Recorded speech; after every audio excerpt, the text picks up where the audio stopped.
From Wish TV and the All Indiana Podcast Network, this is the News 8 Daily 8 Podcast, a Wish TV News 8 update. Hi, this is Hannah Mordeau, and this is your News 8 Daily for Monday, July 7th.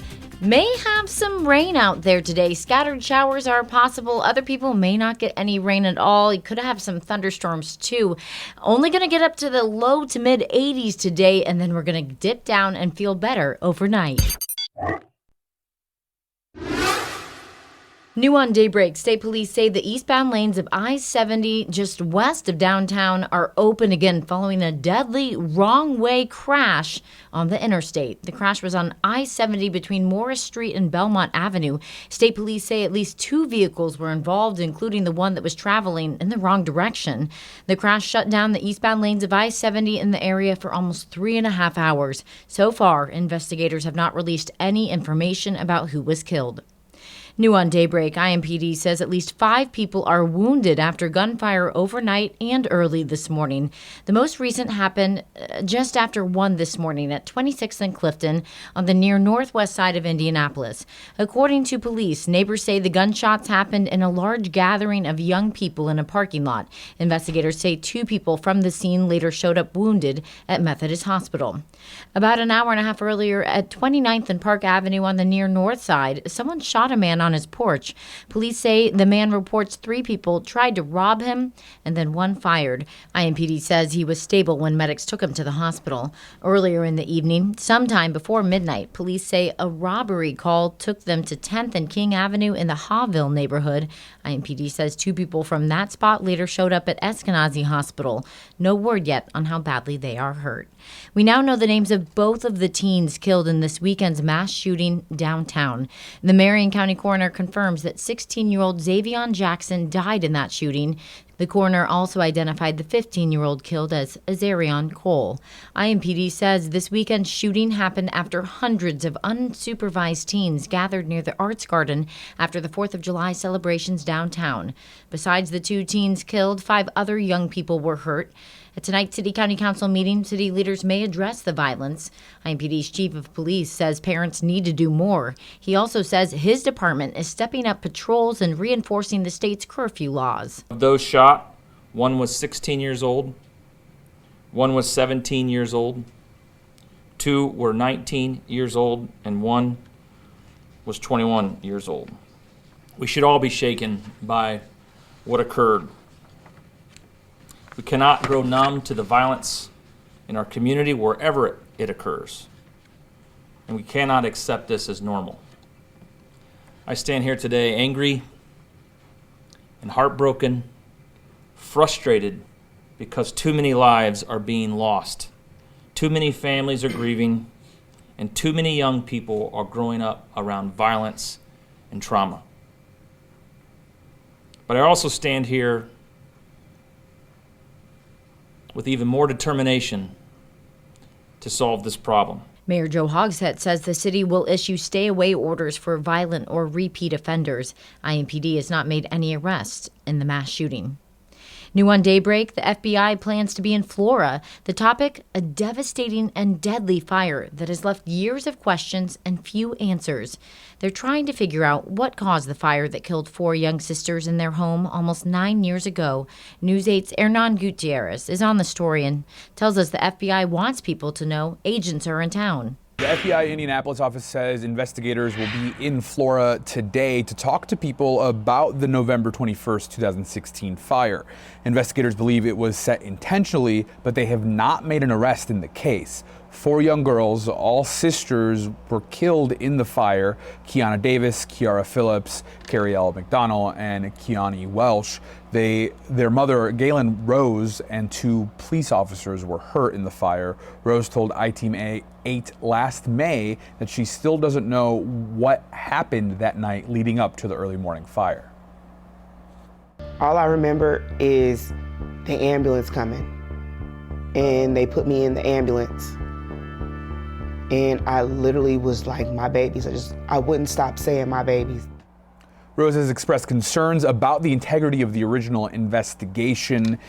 The Flora Fire Chief, Adam Randall, and his father, Dennis Randall, an investigator with the Indiana State Fire Marshal, both resigned in the year following the fire. Even if you have already talked with an agent in the past or think they already know what you know, the FBI is encouraging you to come forward and speak with them. Reporting in the newsroom, I'm Hernan Gutierrez, Wish TV and WishTV.com. Here in Indianapolis, firefighters say the search is resuming this morning for a 14-year-old boy who likely drowned on the northeast side. The Indianapolis Fire Department says the boy was swimming near a pontoon boat in Lake Kessler Wood yesterday evening when he did not resurface. IFD and the Fishers Fire Department launched dive teams but had to leave the water because of lightning in the area. IFD says crews later transitioned from a dive rescue to a body recovery.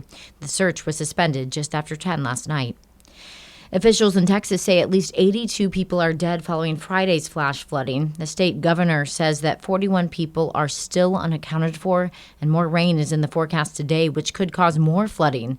Lee Waldman reports on the recovery efforts. Some have lost everything.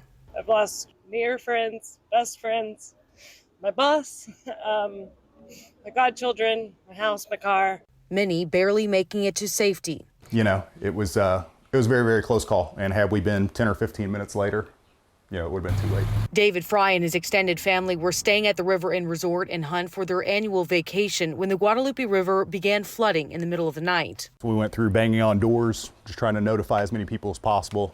All 33 of them survived by climbing on top of the hotel roof. But it seems that for every story of relief is one of heartbreak. As the death toll mounts, dozens of loved ones are still missing. Homes they were staying in were gone. They were just leveled. They were no longer there. We haven't heard or seen of them since then. Kerr County Sheriff's Office says over 400 local, state, and national first responders and more than a dozen canine units are helping in the search and rescue efforts. Volunteers are also out looking on foot and horseback. Those babies. If it was my babies, I'd want somebody looking, so that's why I'm here. I couldn't sit back. Texas Governor Greg Abbott has warned that the weather threat isn't over yet. There's more heavy rainfall that's expected that will lead to potential flash flooding broadly in these regions. In Hunt, Texas, I'm Lee Waldman. Here in Indiana, one Democratic state lawmaker says she's concerned about potential cuts to Medicaid in our state now that President Donald Trump has signed his recent bill into law. She spoke to News 8 government reporter Garrett Bergquist for this weekend's episode of All Indiana Politics. The Congressional Budget Office estimates Indiana would lose 15% of its Medicaid funding over the next 10 years. State Representative Carrie Hamilton represents northeastern Indianapolis in the General Assembly.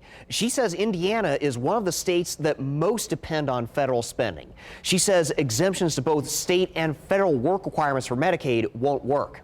Well, the challenge is this bill is creating a whole new bureaucracy when the Indiana Republicans have shown they support with the new state budget doing similar requirements.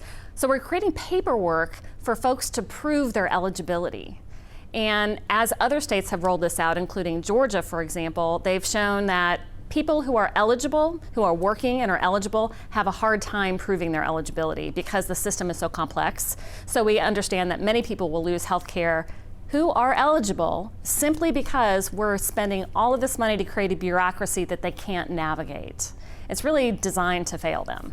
Senator Todd Young says the One Big Beautiful Bill Act will deliver the largest tax cut in history for working and middle-class Hoosiers, expand the child tax credit, spur new economic growth and job creation, and advance President Trump's agenda.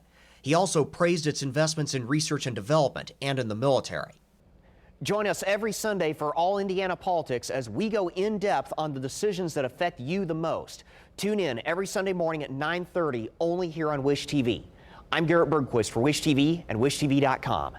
Sports now. The Fever All-Star roster is growing ahead of the WNBA All-Star game here in Indianapolis in less than 2 weeks. The league announced that guard Kelsey Mitchell will be a reserve for this year's All-Star game. She will join her teammates Aaliyah Boston and Caitlin Clark, who are starters in the game. It's the third time that Mitchell has been named an All-Star. She's averaging 19 points per game this season. Boston and Tamika Catchings are the only other Fever players to earn 3 All-Star selections. In Pacers watch, the draft day deal is finally done. The rookies are reporting, and the team's star guard is wheeling his way in to watch. Tyrese Halliburton showed up to rookie and free agent camp using a knee walker to take the pressure off his surgically repaired Achilles injury. Team has some big court news. The Pacers have new front court depth after a deal to bring Jay Huff in from the Grizzlies, and the deal to make Cam Jones a Pacer is officially done. He's the 38th overall pick in the draft. The Spurs selected him specifically to trade with Indiana, and the final pieces went into place over the weekend. Jones is slated to play for the Pacers' first summer league Thursday in Las Vegas. An extremely rare mistake on the road course has cost the IndyCar Series leader another win. Sunday at Mid-Ohio, Alex Palou, in his familiar role as runaway leader, just 6 laps left, fully checked out on the racers chasing him when he drove off the course and into the grass. Palou keeps it together, but teammate Scott Dixon seizes the stumble and grabs the lead and takes his first win of the season. Palou later called it a stupid mistake. This has been your News 8 Daily from Wish TV. I'm Hannah Mordeau. Watch us on Wish TV and WishTV.com. This is the News 8 Daily 8 podcast, a Wish TV News 8 update on demand. For even more, on demand and on the go, connect with Wish TV on Facebook at WishTV.com and on the free Wish TV mobile app. Thank you for listening, and be sure to like, subscribe, and follow this podcast for updates every weekday morning on the All Indiana Podcast Network and wherever you get your podcast.